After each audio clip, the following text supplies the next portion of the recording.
Welcome na sab mga kadyadisi sa atong sambingay sa Kristohanon, mga minubong storya nga adunay mga dagkong lesson nga makuha nato ug ma-apply sa atong kinabuhi ug ma-share po nato sa atong mga kaubanan sa simbahan, kaubanan sa pagtuo. So kung usa ka nagdala sa pulong sa Dios, nagtigwali sa pulong sa Dios, nindot kayo nga atong mga sambingay pwede kay ni magamit sama kay Jesus nga nagamit siya mga parable sa iyang pagwali. So nindot po kayo na itong mga sambingay with supporting verses ang atong mga sambingay igsuon o ready na gyud ni para atong i-share sa uban. Okay, so kani atong sambingay karon alang kini sa Kristohanon o alang kini sa tawo nga nakabaton sa gitawag og paglaom nga dili mawala.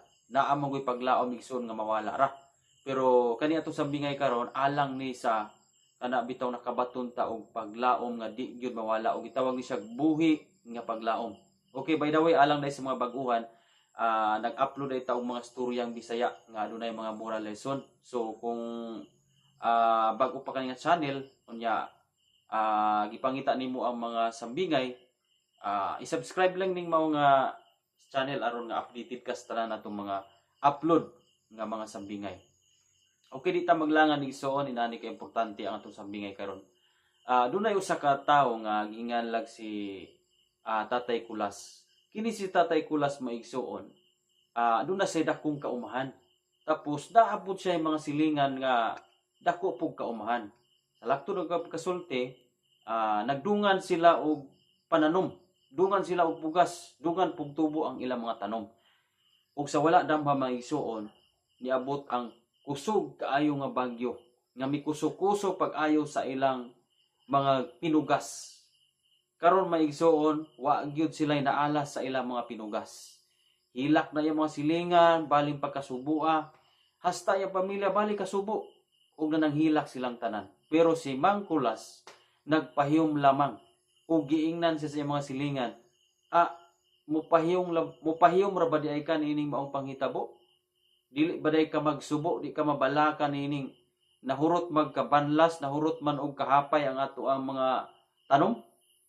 O ang tubag ni Mang Kulas maigsuon matud pa niya nga ang akong paglaom wala nining mga tanuma kundili anaa sa Dios nga pwede nga makahatag kanato pag-usab.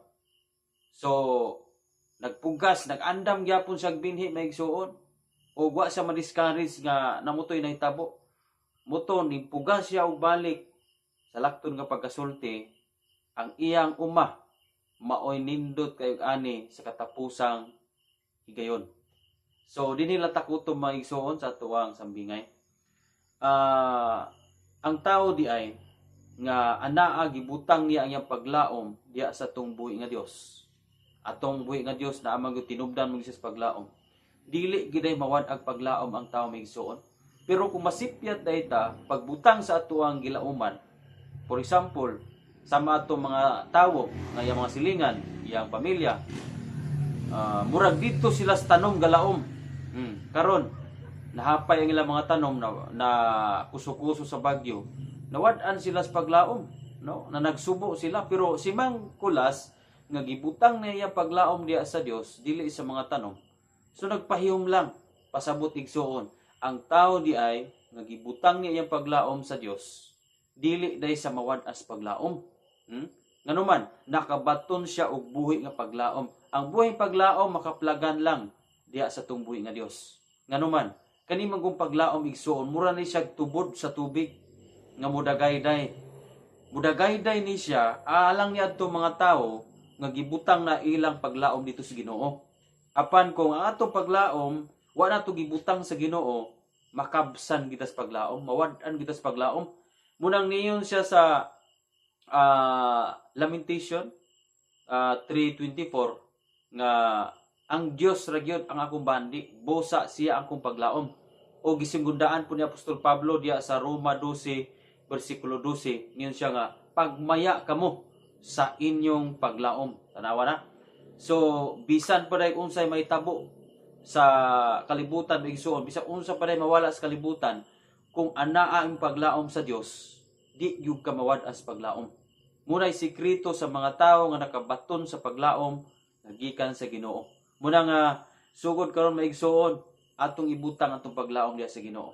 Ayaw ibutang yung paglaom diha sa imong trabaho, kay ang trabaho lumalabay lang. Pwede kang maputbol, pwede kang mawala diha sa trabaho. Kung ibutang imong paglaom diha sa trabaho, pwede kang ma-discourage, pwede kang kana bang mabalaka, no? Pwede ka mawala sa paglaom kung nataga ka sa trabaho, di ba? Pero kung ibutang nimo ang paglaom diha sa Ginoo, di jud ka mawad-an sa paglaom. Ayaw ibutang yung paglaom igsuon sa bandi ng kalibutan na.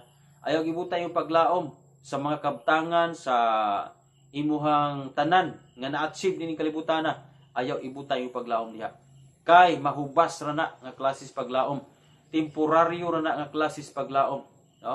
Pero ang nakanindot sa mga tao nga gibutang nila ang ilang paglaom diha sa Ginoo kay kanunay nagtubod, kanunay nag-agas ug di gyud sila mawad-an og paglaom.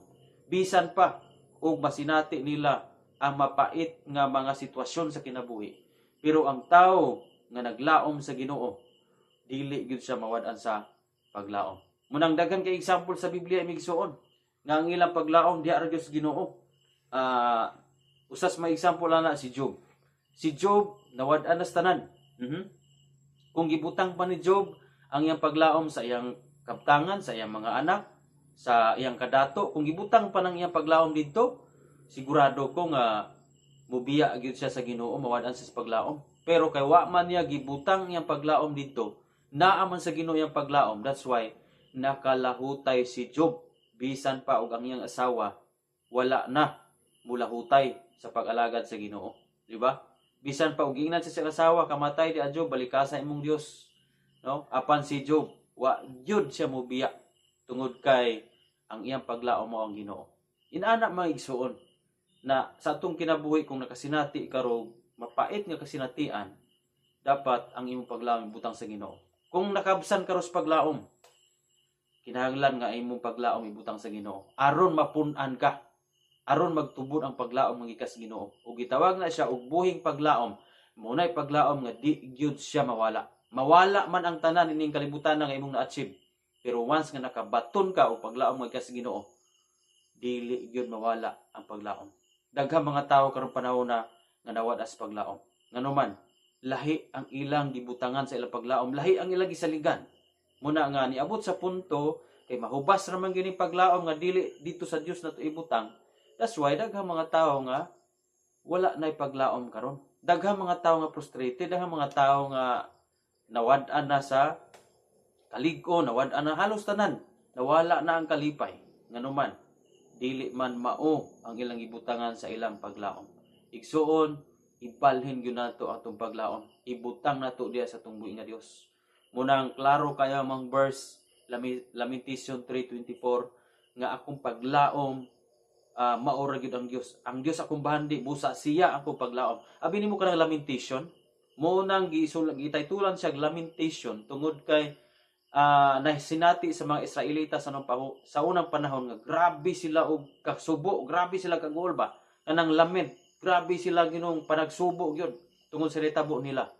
Pero ang nakanindot ang tagsulat sa lamentation niingon siya, ang Dios maura gyud akong paglaom. Di ba? So wala siya kawadi paglaom basta ang Dios ang iyang gilauman. Igsuon ko na sa Ginoo, mao kini ang challenge nato karon. Dili pa ulahay ang tanan, ibutang nato atong paglaom di atong buhi nga Dios.